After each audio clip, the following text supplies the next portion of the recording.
record now, all you'll hear is silence, clicking, and me eating blueberries. Yeah, did you think I was not interested in making like an ASMR, chatting with your friend, but your friend is like... Hello, my name is Moon and I am here with my wonderful co-host, Cloud. What are we then? Well, I'm definitely a poet traveling through time to tell the true story that got like obscurated, I guess. What are you? And so you're a time traveling I'm a time traveling poet. And I'm the person who tied a rope around you to pull you back in time in case you get stuck in the no, that isn't funny. Hang on. And I'm your wife waiting for you to come back from war. No. You're the time traveling lifeguard. I'm the time traveling lifeguard, even though you're not at a beach, you're in a bathtub. I'm not at the beach, I'm in a river bed, but we're getting to that. Are we going to do separate things? That's fine by me. Hello, and welcome to Cryptids. My name is Moon. And I'm Cloud. And we're here to hunt down monsters and tell you how dateable they are, because, you know, thirst runs in the family, and we are your moms. Wait, no, I have a better joke. Yes, we are your mums, and it's past your bedtime. You have a school day tomorrow at the School of Hunting Monster Dilfs. Please go to bed. We're very concerned about whether or not you'll be able to be awake at class tomorrow. In today's episode, today I am leading, actually. So we are talking about a German folk tale kind of creature. And I'm gonna come out of the gate and like tell you right away. It's going to be a river spirit, right? So a very pretty lady. And this is important to Cloud here because we're going to paint these creatures. Like each of us gets like 10 minutes, I think, is our time limit. Mm-hmm. That's the usual. That's the usual. I mean, it's the second time we're recording, so. Shut up! No, we don't have secrets between us and our children, even if we're time traveling from the past and telling the true story of Lorelay. Okay. You said you're a time traveler. I said I'm a time traveler. No, keep with the time. Are you supposed to be a time traveler and not be able to keep the most basic, like, rule of time travel in your head? I'm still new to this, okay? My supervisor's not very happy with me, you guys, but we're getting there. Painkillers, that's how much you're hurting me right now. Have you heard of Lorelay? I have. Yeah. Vaguely. What do you know about her? Nothing. Okay. Water. She's related to water. I think she's like a pretty lady in a body of water. There's like 50 billion of those. So... I mean, that's true, yeah. Just love slapping about in a little puddle. Like, can you blame them? I can't. They're splat, you know? Yeah, very fun. I don't think she is a very funny person, though. So let me actually tell you some things. Just don't know her well enough. You don't know her like I do. I know where she lives. She lives in the Rhine, which is a river in Germany. It's South Germany, Rhineland. And it's a pretty curvy river. I'm gonna show you some pictures of it, actually. Oh, I know what it looks like already. Spoiler. Okay, then I'm showing these pictures to our audience. No. Yeah, so it's a very curvy river, and it has these rocks. It's slate rocks on the riverbanks, you know, pretty sleek ones. And one of those slate river rocks is called Lorelay. So the creature and the rock have the same name, but the rock was named first, actually. And it's theorized that the name means is combined from the German word for lurking and the Celtic word for rock. So lay is Celtic for rock, but you know the German part of that is like, is it lurking or is it murmuring, right? Those are the two possibilities that have been theorized. So this is like a real photograph that I'm showing you right now from 1900. Exactly. So lay is rock or lay is murmuring? Lay is rock? Lay is rock. Celtic word for rock? Yes. You said? It is Celtic for rock and lay is rock. So lore is for murmuring. rocking. Party rocking. Party rock in the house tonight, right? Yeah. So Rocking. okay, we're not making out yet. I still have to tell you more about the river. So as you can see from the pictures, like the river in itself is very wide, but it's pretty deceiving because the water isn't very deep in many places. There are many sandbanks. So this river has been the cause of many shipwrecks over the years, like since the Middle Ages, since it's been recorded, right? So there has been like rumors of spirits way back, like before the records really began, and also because of the way that the rocks are formed surrounding the river. There's like a loud echo in between them. So if you're driving on the river on your boat, you know, there's loud echoes, and because there used to be a waterfall exactly where the Lorelay rock is, there was also like way more louder murmuring, like the echo was really loud, right? And because in the Middle Ages, you know, paganism and everything, people attributed the shipwrecks to spirits, like evil spirits and paganism. And if you were just Christian enough and if you prayed to God, he would like get your man out of that river and not make him drown there, right? Yeah, I know. So actually the Lorelay, the myth that we're talking about today, the mermaid, I guess, river spirit that we know of today, she was invented in 1800. So more than 200 years ago. It's exactly 1800. So from Clemens Bernanto, if I pronounce that name correctly. And he basically, he imported some Greek mythology and like combined it with the Nibelung saga, right? And he wrote just like a short poem called The Lorelay, after the rock that was already named that way. And he combined like the Brunhilde figure from the Nibelung into this river. Like he took her looks basically, and he combined it with the myth of Echo, you know, the Greek nymph that was turned down by Narcissus because he fell in love with himself. So Echo, the nymph, became a rock out of grieving. So Clemens Bernanto wrote this poem where, you know, the echo of the Rhine River, the Lorelay echo, is now part of the Lorelay creature. So in her case, her husband left her, and he wrote that he left her. So it's not really told why, because before they married. So she's still a virgin. And this is like important because it combines her with the Brunhilde figure from the Nibelung saga, who was a queen, who was said to be magic until she lost her virginity, right? So Lorelay has magic powers as long as she's virgin, and she's virgin in almost all the stories. Which is, you know, a weird fetishistic kind of way of telling a story, but I guess some guys, you know, they gotta... Whatever floats your boat, I guess. Or in this case, doesn't float your boat, because your boat will get stuck on the bottom of the river. And you might die. Exactly. And because she was... Lorelay, because she was so grieving, she fell down the river. And this poem got picked up by another writer in 1824, Heinrich Heine, who's very well known. But he starts his poem with way back then, I remember an old fairy tale, you know. And the funny thing is that because Heinrich Heine was a Jew, his name got like redacted by the Nazi party.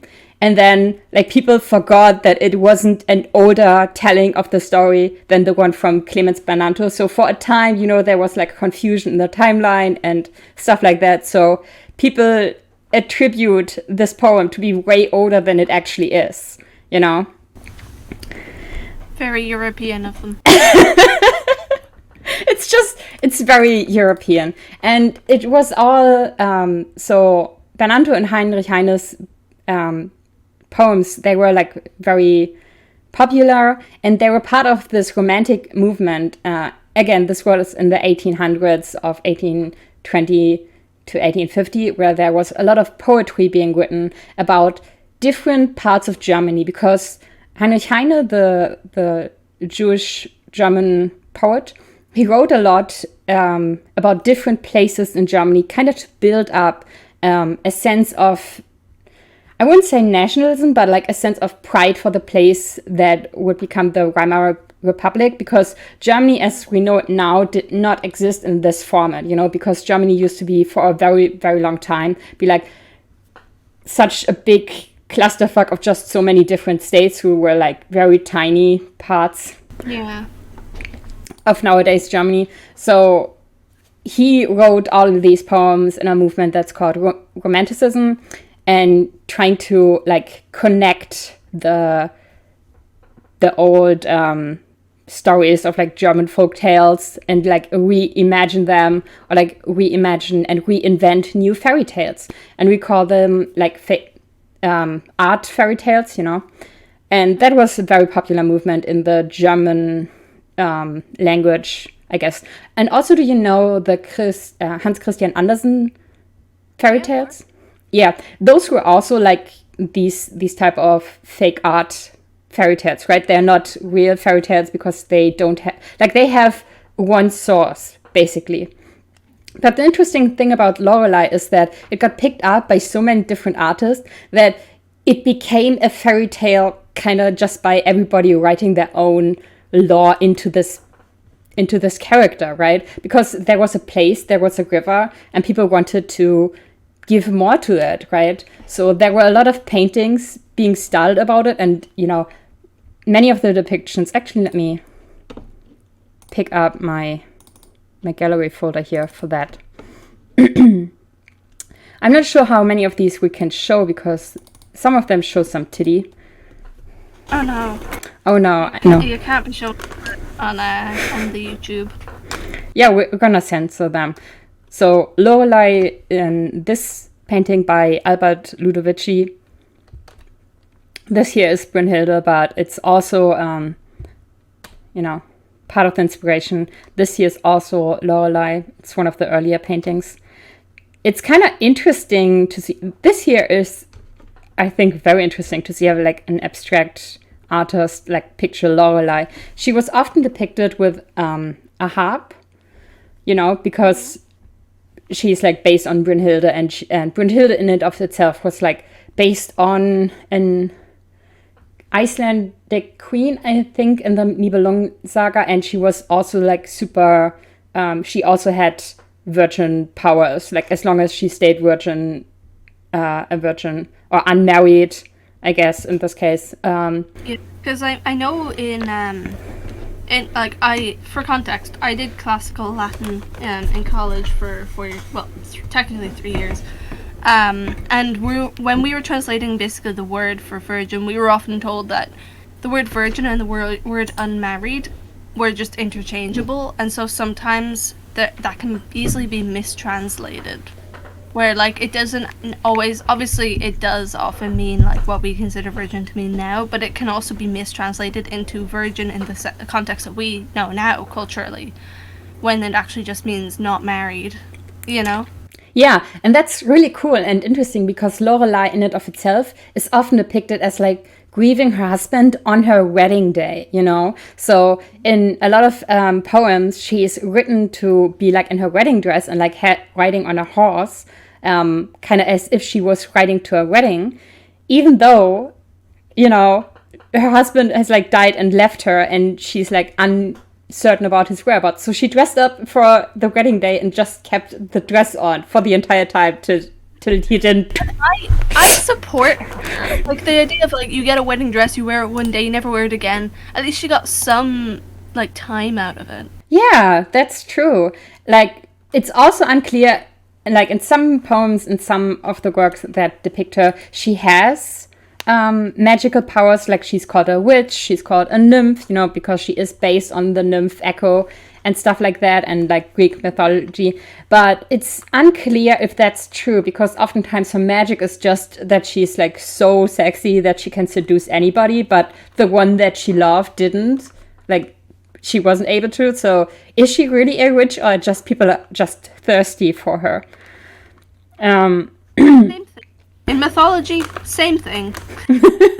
Same thing, you know, being sexy is magic. You hear that here. Yeah, so like appearance wise, some people say she can look like a woman, like a farming girl, like a common farming girl, a common girl. Made with all the accoutrements that come with that. Yeah, she has golden long hair, and she's combing through it, you know, sometimes with a golden comb, sometimes just with her fingers, and she's, you know, depicted on a rock in the river, or like the rock of the Lorelay. Here again, it's just the Lorelay rock and her on top with her harp and her signature long waves. And it's kind of interesting, like what I find the medieval-ish vibes that the artist... This is not in the right folder. I think this is in the folder because it's Piggy in the Nibelung Brünnhilde style. But yes, as I said, part of why people like attribute the Lorelay to be like older than she actually is because the poems depicting her, like telling about her, reimagine a fairy tale like for her, right? So they tell the story, oh, I remember this old fairy tale, and then they're making up the fairy tale. You know, it's kind of interesting like that. Right, yeah. And other than that, like, people just depict her whatever, but the first guy that came up with her later also wrote a book where she came up a few times, and then she was even more of a goddess figure, and she was still a virgin, but she had like 7 daughters, and each of them was like associated with a different type of water, and also with a different kind of love, you know, which is interesting because Lorelay is famously in an unloving relationship. Like she was left behind, you know. And in some stories, she's like drowning in the river and then getting her powers, or in some it's just, you know, she's not turning into a river spirit, but she is cursing, and her echo, her voice is still traveling over the river. It's just interesting to me that people, every person is like making up their own lore for this character, basically. And that's just very typical of all creatures like this, right? And there's many, many songs about this character, which are just usually called Lorelay. And some of them are even from like current bands. I don't know if you want to hear some of them because I saved some in a playlist. I guess 2 of them. Like, you should put in the link in like the description under the video. Yeah, that's a good idea. There's this trend in Germany where people are like making medieval rock bands, you know? Yeah, just reimagining like stories and telling them like in a rock way, like making rock music, but including what we would call now medieval elements into it. And I think it's just very typical of like romanticizing the past, like reimagining everything and creating lore that is not existent and then dating it back. Yeah. But yes, it's a very popular music genre here in Germany. It's like putting folksy music in context with rock music, you know? Yeah, it's a cool... I think I've heard a few songs like that. It's a cool genre. I mean, Rammstein has some songs that are like that, and it's one of the most famous German bands, right? No, I think I told you everything. What about, like, physical description? You know, you went through physical description. Well, physical description is long, wavy, golden hair and beautiful woman. And she can look like a regular woman, a common woman. She's also often said to be in her wedding dress. Some people depict her as like a river spirit, so with a mermaid tail, you know. That's pretty common nowadays. It didn't used to be, but she also has like witchy... So modern depictions often make her into like a hybrid between a witch and a mermaid. And they're like... She even is, in some cases, in some animes. Like, I looked it up and I was like, what? I love to take, like, certain countries' folklore and just make it really It was the same with the Dullahan in the last episode. The Dullahan's pretty popular in Japanese media. Yeah, they just like, oh, it's a river spirit. We're getting that, right? But they all forget like she's cursed in the way that she's never married in this way, you know.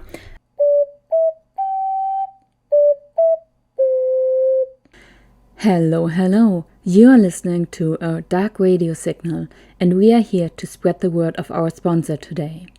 Are you thirsty? Have a bottle of Coca-Cola. The liquid is mostly water and sugar, and we manipulate you with subtle marketing to associate the drink with fitness and energy. So have a bottle of Coke to feel refreshed and fit. Are you hungry? Have a bottle of Coca-Cola. Our company is the #1 company in terms of plastic pollution, and we here at Coca-Cola Incorporated think it's because you aren't doing enough recycling. Next time you are hungry, eat a bottle of Coke. That was a word from our sponsor. Back to our program. There's actually one poem by Eichendorff which kind of twists the story around, like it's told the other way around, so that Lorelay is actually the unfaithful one. She's not actually unfaithful. The way that the story goes is there's her husband is actually already dead, but his dead ghost comes back on the river, you know, rowing a ship, and he sees her in the castle on top of the rock. And he sings this song about, oh, she's unfaithful, she's marrying now, you know, she's in her wedding dress, even though she was supposed to be mine. But he died, you know, she's not unfaithful, he died. So he's going up there and he's taking the bride-to-be and like posing as her lover and taking her down the river. And then she's found dead in the next morning. But it just has this very nice way of, like, it's poetry, right? It's very effectful in its way that it's telling the story. And I find it so weird that Lorelay is grieving by suicide and her husband would not grieve by suicide. Like, he would not do that. He would just take her with him, you know? Right.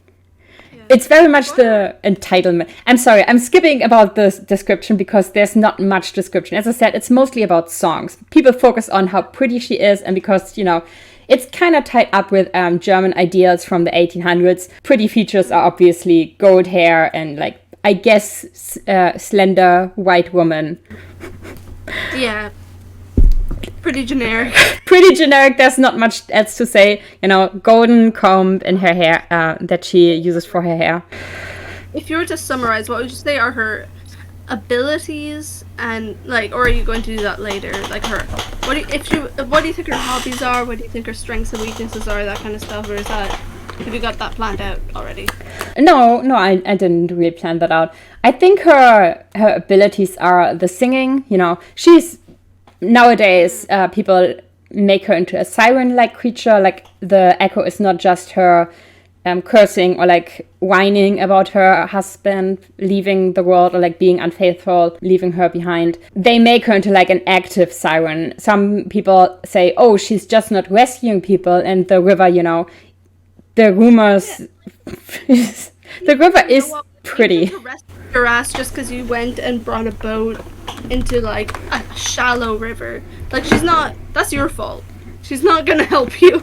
Yeah, exactly. You know, I support women's rights, but more importantly, I support women's wrongs. Yeah, I guess she has some wrongs. It's not really clear.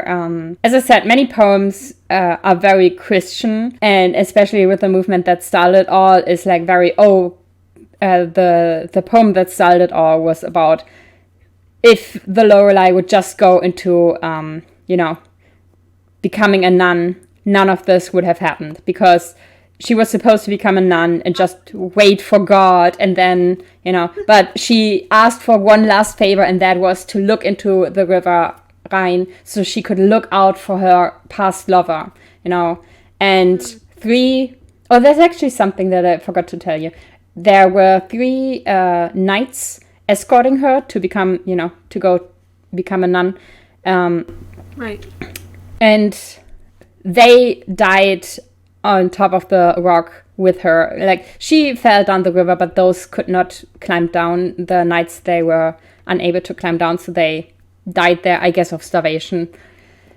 And it's 3 of them because in the medieval times, you were supposed to pray 3 times when you're crossing the river because it was such a shallow and like dangerous river to cross, right? Especially the Lorelay rock. And then later on, people would just ring a bell 3 times. So Clemens Brentano, he like reconnected this in his poem by just saying, oh, it's in grievance of these 3 knights, right? Even though it was obviously like a fake story that he made up. But that's kind of interesting.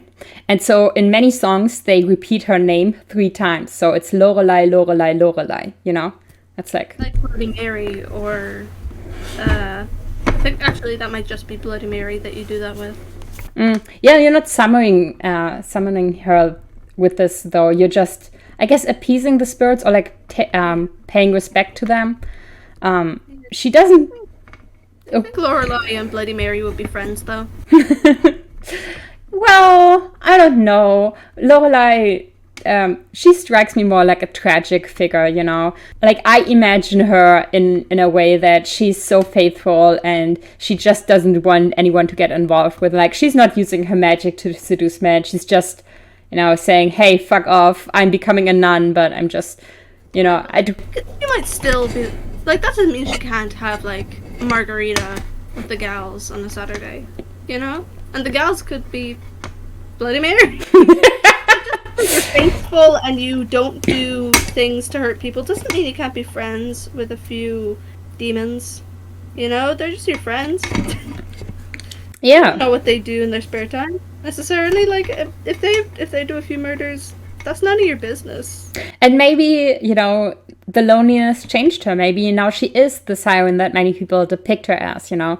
I mean, in some ways, the way that we talk about cryptids, the way that we create folktales is the way that the characters change, you know. Like, if you believe that gods change according to the beliefs of the humans that pray to them, then Lorelay started out as just a grieving, soon-to-be wife girl that, you know, didn't get to meet her husband again.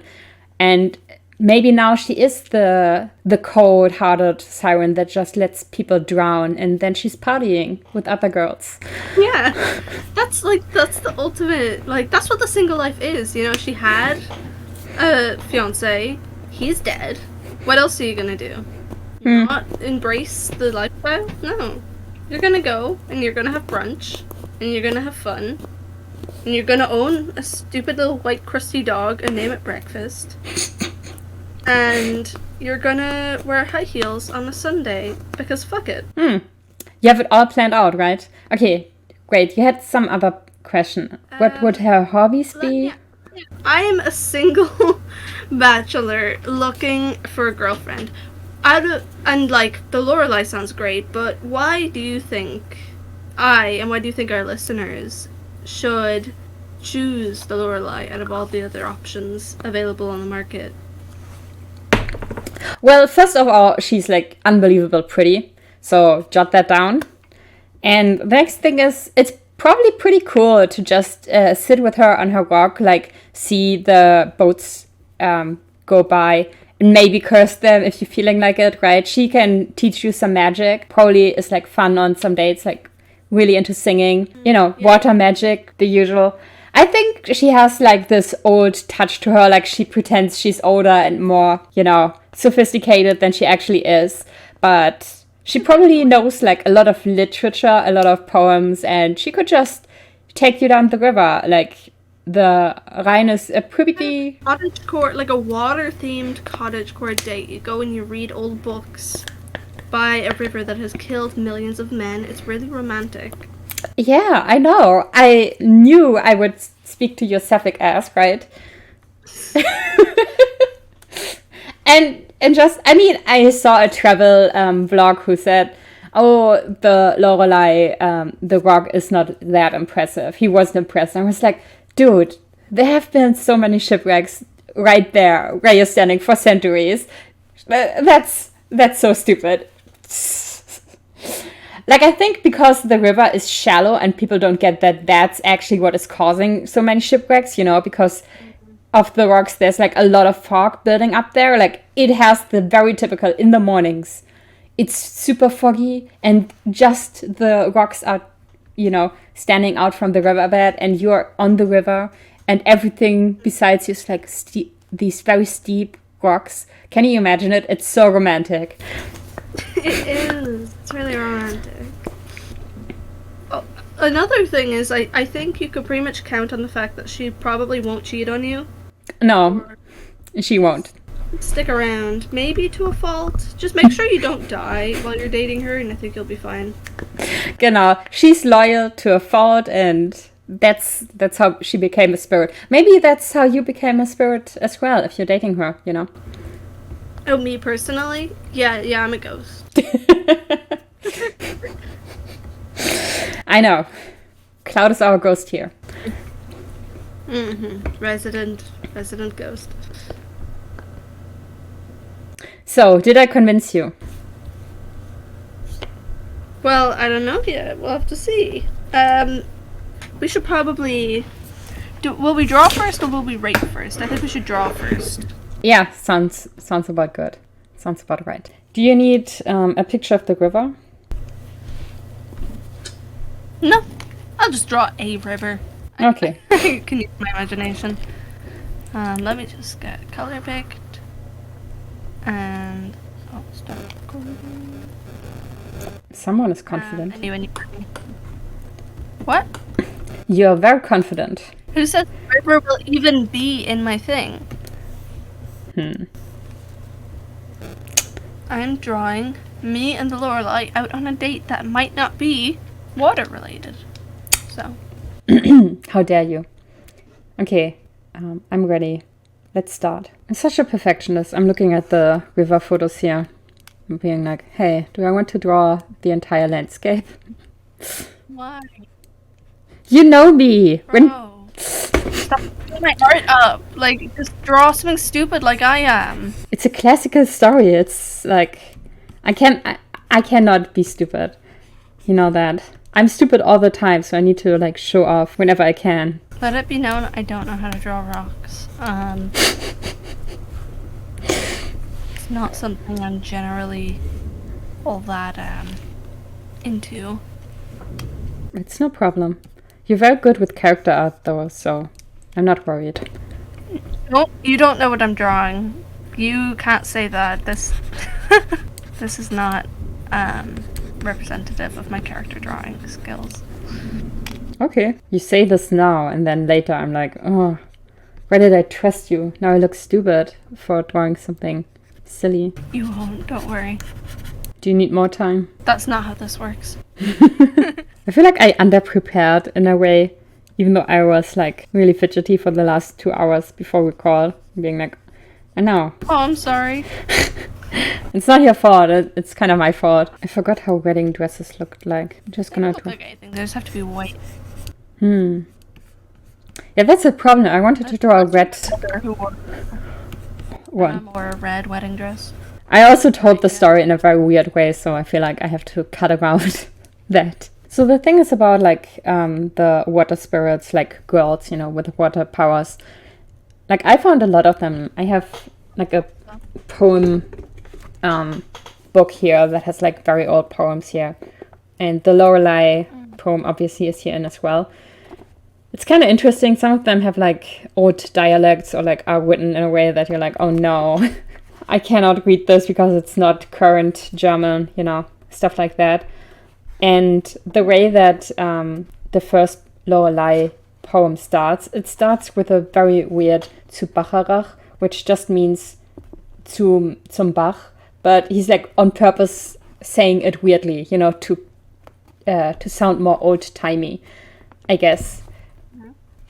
It's just so weird. And there's many poems that have like names that suggest that they're about the Lorelay, but they're not complete. Like it's kind of vague, you know. There's this one that's Lenore.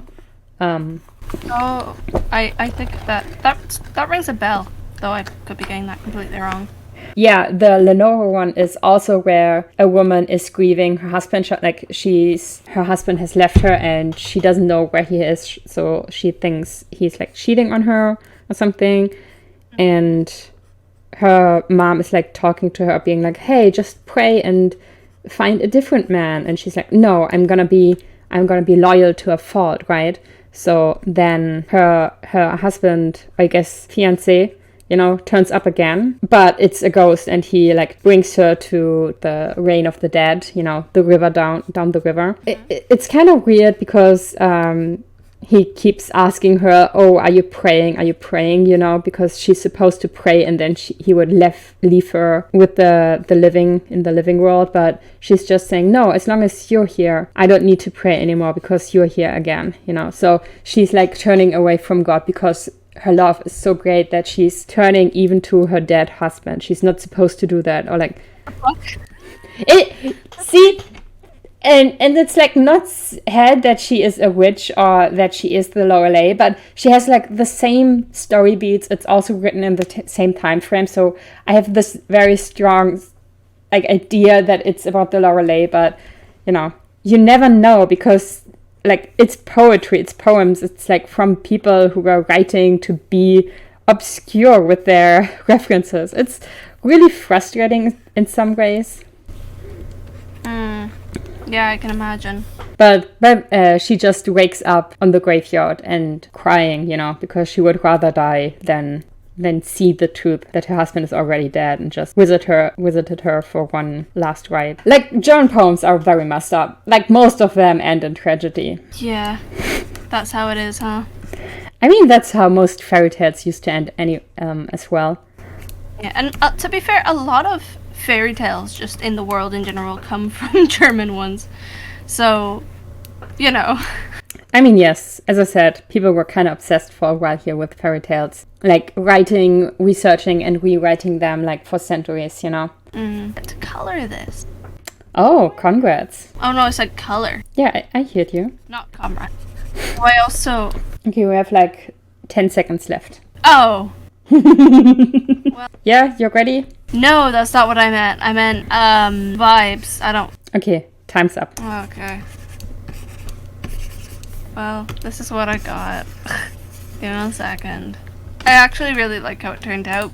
It's not good, per se, but it's like a vibe, Yeah, one moment. Take your time. I'm ready. I can perceive your Lorelay. Will I show you mine first, and then you show me yours? Because last time I think it was the other way around. I created 2 pieces again because I was like fumbling around too much with the first one, so yay. It's just more like an idea of a sketch. Right. Oh, that's cute. I know, right? That bitch. No, I'm not. And either the rocks are a lot smaller than they actually are, or, consider this, all the people in it are really big. They're titans. I mean, based on Greek mythology, they could be any size. They really could. They could be massive. Let me look at... Oh yeah, you also drew her massive. Yeah, we had the same brain in mind. Yeah, I drew her twice, like, the massive one is actually the second.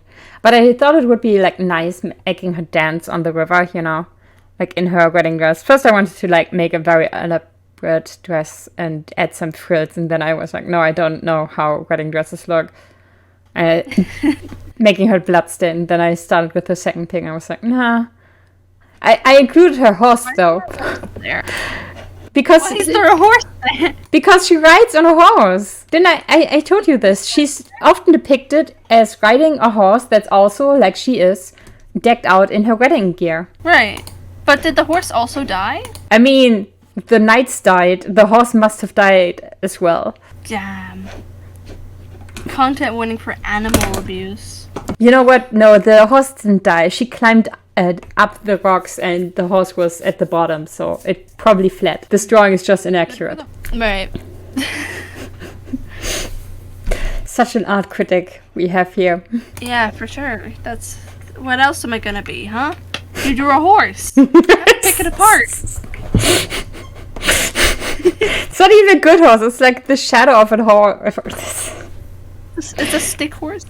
It's a stick horse. You can't really get what the the creature, like the person looks like I guess Lorelay. But on the other side, I did include that the river rock has this weird tilt in its rock formation because, you know, the river formed by craving down the rocks beside it, right? Mm-hmm. So if you look at photos of this Lorelay rock, it has like this weird tilt, like it was tilted. Yeah, no, the rocks really are steep. They are really steep. Like basically the river carved itself down into these rocks, right? So since Lesson. there's like been a lot of urbanization and like people moved, you know, and I guess now the riverbeds are a lot calmer, you know, because there's like villages besides it, so the echoes are way less frequent and, you know, it's harder to pick them out. But it's still a tourist attraction and there has been like museums going on and everything, you know. Yeah, I'll have to check it out someday. Yeah, I think you should. We have to rate this lady now. Even though you can never really rate the worth of a woman with numbers. You're way too respectful to her, but you were so dismissive of the Dullahan. You're like, oh, you can never rate a woman, but the Dullahan, oh yeah, he was a 4 out of 5. Dullahan's head is made of cheese. Yeah, I was even way meaner to him. I was like, no, that's a no-go. And you were like, yeah, I would date him if I wasn't, you know, very unsexually interested in men. Okay, rating system. So it's hot, hobbies, like dates. Like I guess how dateable, you know, is this? And then commitment. Right, okay. Are they more or less map onto the other ones? I'm just thinking in terms of like if we were to rank all the different ratings we've done, they should be roughly the same category so that it's not like unequal whenever we rate a new monster. Yeah, and also we had like a 1 out of 5 system, right? So I guess 0 to 5 system. Do you think the Lorelay, like, what is her hotness factor from 0 to 5? Oh, 5. Yeah, definitely. So she's so hot that I'm yawning. Especially in your drawing. There's nothing hotter than a woman who's also like a spirit, you know, haunting the living. I'm sure her dress is pretty. I mean, she was about to get married. I'm sure she was like all done up, hair curled. She had like, you know, fake eyelashes, some new shoes, some lipstick. Don't forget that she's like also like magical. Like she has magic powers, you know, so. Very attractive. Yeah. That's what I look for in a person. Yeah, 5. I'll go with 5. What about you? Well, I would also say 5. I mean, she is very much an atheist nowadays, so I think that is also like contributing. I don't know what it's just physical attractiveness. Physical attractiveness. I'm is a favorite physical trait to see on a woman. She's denouncing Christ and the Lord, you know, being like, no, thank you. Christ, and making her hair increase in volume. My God. Well, not my God. Yeah, no, she's a 5 for me as well. Okay, so category? It's hobbies. How dateable like her character is. So we had her looks. Yeah, personality. Yeah. I'm going to be a bit controversial and say 2.5, right in the middle. Am I allowed to do? You're not. Okay. A 3 then. Because the only reason I'm not going higher is because she doesn't seem to have, like, I think this is the story's fault, not her fault, but she doesn't seem to have a very strong personality. It's kind of hard to say what she's like at all. So just based on that, I'm going to rate kind of, I'm going to go for a 3 because she has some qualities that I like. It's just, I feel like I don't know her. She feels distant. It's hard to say what she's like. Yeah, no problem. That's fine. I'm gonna rank her a 4 just because, you know, I imagine that as a river spirit, you know, she's committed to that bit, but also because the original Brynhilde that she's also kind of based on has the hobby of just fighting, you know, competitiveness, you know, in her magic and everything. Like, I imagine that, but obviously it doesn't have to be like canon in your version. Okay, so dates. How fun do you think would be going on dates with her? Oh, 5. I think she'd be pretty fun. Yeah. I feel like there are lots of stories you could tell. Yeah, I'm also giving her like a 5. Like, oh, she's hot to me, which is kind of where I picked her. She's very hot to me. The next category is commitment. So how do you think would like actually being in a committed relationship, maybe marriage, whether or not that rocks your boat, go? Well, see, this is a tough one, because do I think she would be committed? Yes. Do I know if I would want to be in a long-term relationship with her? Not sure. I'm gonna go with 4 based on, just because of that, because like, yes, I do think she would, stick by your side. She would stick with you. But I'm not sure if I would want somebody who is absolutely sure that they want to like live and die with me, It's, like, I don't really know her yet. I don't know if it would like, somebody can be committed to you, but you might not be compatible. And then you got a bit of trouble, then you got a problem, Yeah, exactly. So I'm gonna go with a 4. Yeah, I'm going to give her a 1, actually. Like, I think even though she would be hot, like, and going on dates would be really fun, I think long term it wouldn't work out, and in some cases it's like, oh no, that's the death of one of us, for sure. So I'm sticking away. Kind of mean of me to say this, but... oh, she's hot, she is such a good character. I wouldn't wanna be more than just friends with Bennett. Yeah. Cold, hard, and like facts and analysis. Yeah, I know I'm being mean. Yeah, so that makes 17 for your points, 17 out of 20 for you, and 14 for me. 14, jeez. So I guess we know for sure which one of us would be more likely to date her then. Yeah. Let's combined. That's 30. Yeah, 30. It's 31. Oh yeah. 31 out of 40. She ranks pretty high. Yeah, she ranks higher than the Dullahan. Yeah, even though the Dullahan is such a great guy. I mean, the Lorelay is too. But he ended up dating both of them. Like, if this was a competition between us.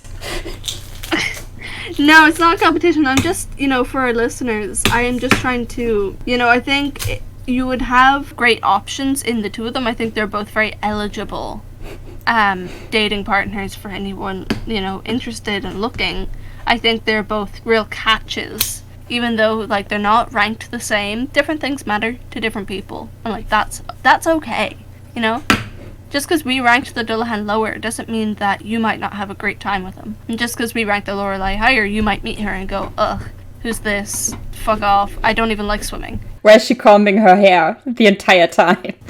And you're like, Lorelay, we're meant to be going to the cinema. Can you just, like, stop combing your hair for 5 minutes, please? It's like different strokes for different folks. Yeah, exactly.